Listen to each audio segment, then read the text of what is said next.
High Vibe, c'est le nom de l'entreprise que je vous propose de découvrir tout de suite avec son président et cofondateur Adrien Mamoumani. Bonjour. Bonjour Thomas Hugues. Bienvenue. High Vibe, on est dans l'univers de la musique. Juste avant que ça démarre, vous étiez là, employer les bons mots pour parler des micros, est-ce qu'ils sont omnidirectionnels, etc., etc. C'est quoi votre métier ?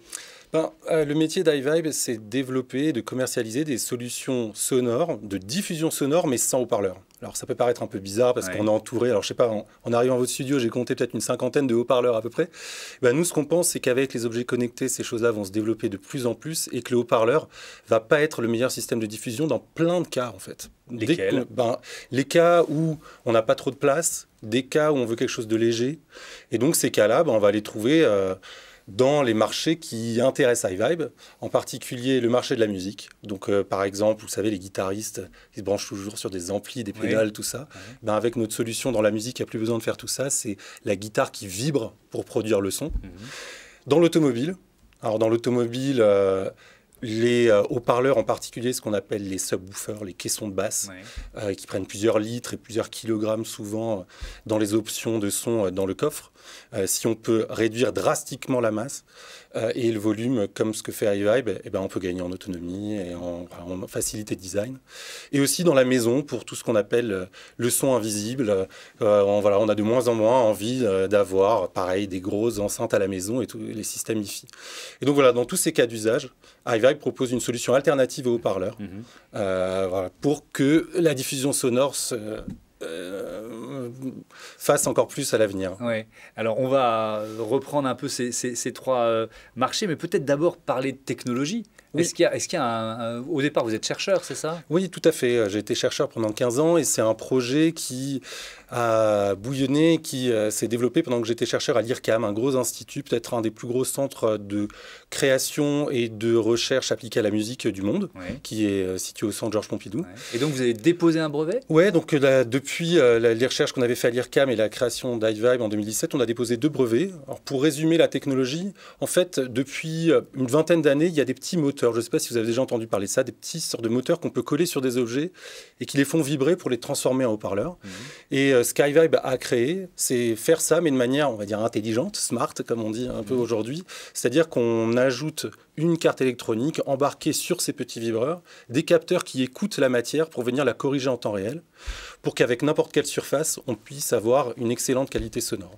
Voilà, on a développé une technologie à quelques microsecondes de latence, qui écoute et qui vient corriger en temps réel les objets. Et donc, ça permet d'avoir un son qui est un son de qualité. Parce qu'évidemment, derrière tout ce que vous avez décrit, nous, consommateurs, on veut avoir de la bonne musique. Voilà, c'est quand même ça. C'est, disons, démocratiser la qualité à travers des produits abordables et avec un minimum d'encombrement et de poids embarqué dans les objets. Alors, je vais reprendre le premier marché, celui de la musique, où là, en fait, on aurait pu, si vous aviez invité quelqu'un de votre écosystème, vous auriez peut-être choisi un partenaire dans cet univers.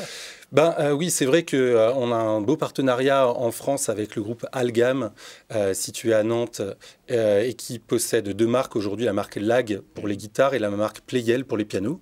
C'est un des plus gros distributeurs européens de musique. Et avec eux, on a intégré nos technologies dans leur marque de guitare Lag. Et donc, on a vendu une dizaine de milliers de guitares en 1 an et demi, équipées avec ce système. Et on est en phase d'internationalisation de ça vers les États-Unis en particulier. Mais c'est vrai pour tous les types de guitares ou c'est seulement... Moi, je ne suis pas un guitariste, mais une guitare électrique, on s'attend à devoir envoyer du gros son. Ça fonctionne avec iVibe ? Non, justement, c'est plutôt pour les guitares acoustiques, les ukulélés, les basses acoustiques, les violons, les pianos, tous les instruments acoustiques qui ont finalement des très belles surfaces, des surfaces qui sont faites pour diffuser du son. Nous, on vient créer des instruments hybrides, acoustiques, électroniques, où on vient appliquer nos technologies pour transformer le son en temps réel de ces instruments, mais sans se brancher sur rien. C'est directement la table d'harmonie de la guitare qui diffuse tous les traitements sonores. Donc, vous êtes dans un parc, vous allez à la plage, vous êtes avec des copains, vous appuyez sur un bouton et vous avez tous vos traitements numériques qui sont embarqués. On voit bien la souplesse d'utilisation et le plaisir que ça peut représenter pour les guitaristes. Le marché de l'auto, vous en avez dit un mot, mais vous en êtes où du développement ? Alors, le marché de l'automobile, ça fait déjà 1 an et demi qu'on y pense. On a embauché un responsable dans l'équipe qui a 20 ans d'expérience dans l'automobile et on développe des preuves de concept. Donc, pour l'instant, on pourrait appeler ça des études de faisabilité avec des grands constructeurs ou équipementiers pour faire ce que je vous ai décrit tout à l'heure, c'est-à-dire qu'on enlève les caissons de basse, on les remplace par notre système et on essaye d'obtenir la même qualité. Donc, là, on est dans une phase de validation. Donc, pour nous, la validation est quasiment faite. Et ensuite, il va falloir s'inscrire dans l'écosystème de la voiture avec les différents acteurs pour trouver notre position là-dedans. Mais voilà, on va dire bientôt, j'espère qu'on trouvera le subwoofer iVibe pour les voitures. Ouais. Et puis il y a donc l'univers de la maison. Alors là, c'est évidemment hyper vaste. Vous m'avez dit avant que l'interview démarre que vous étiez en phase de levée de son, de levée de fond. Le lapsus est amusant quand on parle d'iVibe, de levée de fond. Et donc, j'imagine que c'est aussi pour justement être compétitif sur l'univers de la maison. Voilà, alors dans l'univers de la maison, il y a un très gros enjeu lié aux questions de qualité. Donc, on a tous dans la poche des smartphones qui ont un tout petit haut-parleur. Voilà, il y a déjà 2 haut-parleurs là-dessus. On écoute tous de la musique avec ça, mais malheureusement, il n'y a pas du tout de basse. On ne peut pas avoir une expérience équivalente à ce qu'on a avec des systèmes hi-fi. Et on pense que chez iVibe, on a une des solutions pour résoudre ce problème en faisant vibrer notre environnement et où on a des belles surfaces beaucoup plus importantes que les petits haut-parleurs qu'on a dans les téléphones. Donc on a déjà déposé un brevet qui est aujourd'hui international pour ce secteur-là. Mais en revanche, on veut terminer la miniaturisation, l'intégration dans ces objets, qui est un petit peu plus complexe que les plus gros systèmes sur lesquels on travaille dans l'automobile ou dans les instruments de musique. Donc pour ça, on va rentrer dans une phase de levée de fonds qui va nous permettre de rentrer en force dans ce secteur. Combien de millions d'euros? Quelques millions d'euros? Oui, ça serait l'ordre de grandeur, ça serait 5 millions à peu près aujourd'hui. Et ben voilà, on a l'info pour iVibe qui est en phase de levée de fonds. Merci beaucoup. Levée de fonds sonore. Mais non, c'est une levée de son. Un autre écosystème tout de suite.